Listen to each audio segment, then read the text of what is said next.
Kinumpirma ni US President Donald Trump na pinaputukan at hinarang ng US Navy ang Iranian cargo ship na Tuska matapos umano itong tumangging sumunod sa mga babala ng militar.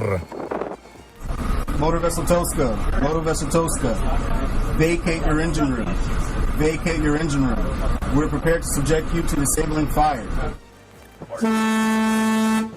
Okay, we gave the flare. Now we're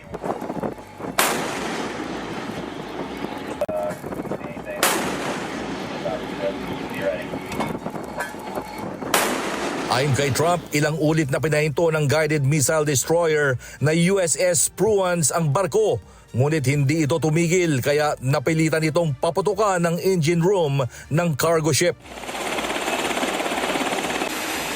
Agad namang sinakyan ng US Marines ang barko at kinuha ang kustodiya nito habang iniimbestigahan kung ano ang nilalaman ng cargo ship.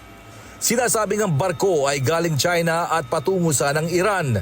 Ayon pa sa ilang mga report, posibleng naglalaman ang naharang na barko ng mga kemikal tulad ng ammonium at sodium perchlorate na mga material na maaaring gamitin sa pagbuo ng ballistic missiles.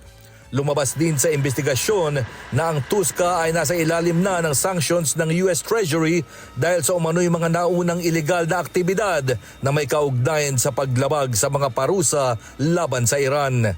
Kinumpirma naman ng US Central Command o CENTCOM na ang nasabing barko ay lumabag sa ipinatutupad ng naval blockade. Ayon sa CENTCOM, nasa 27 mga komersyal na barko na ang pinahinto, pinabalik o pinaliko ng US forces mula nang simula na ang nasabing blockade. United States Warship 115. You are entering the area of a military blockade. This blockade of Iranian ports will be enforced and applies to all vessels regardless of flag. Any vessel that further intends to enter or exit an Iranian port will be subject to the right of visit and search in accordance with international law. If you attempt to run the blockade, we will compel compliance with force. Over. Samantala, mariing kinundina ng Iran ang insidente at tinawag ito bilang isang akto ng armed piracy na anilay labag sa international law.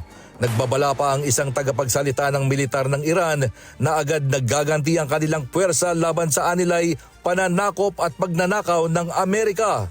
Dahil dito, lalo pang tumindi ang pangamba na maaaring lumawak ang sigalot sa gitnang silangan, lalo na't nangyari ito sa gitna ng fragile ceasefire at nakabinbing usapang pangkapayapaan. Nagpahayag naman ng pagkabahala ang China at nanawagan ng agarang pagpapatuloy ng diplomasya upang maiwasan ang mas malalang eskalasyon ng sitwasyon. Samantala, agad na naramdaman ang epekto ng insidente sa pandaigdigang ekonomiya matapos muling sumirit ang presyo ng langis na malapit na sa $100 kada bariles. Ang Strait of Hormuz kung saan naganap ang insidente ay isang kritikal na daanan ng langis ng buong mundo. Kaya anumang aberya rito ay may malawak na epekto sa supply at presyo ng enerhiya sa iba't ibang bansa. James Bontuyan, humahataw sa balita ngayon.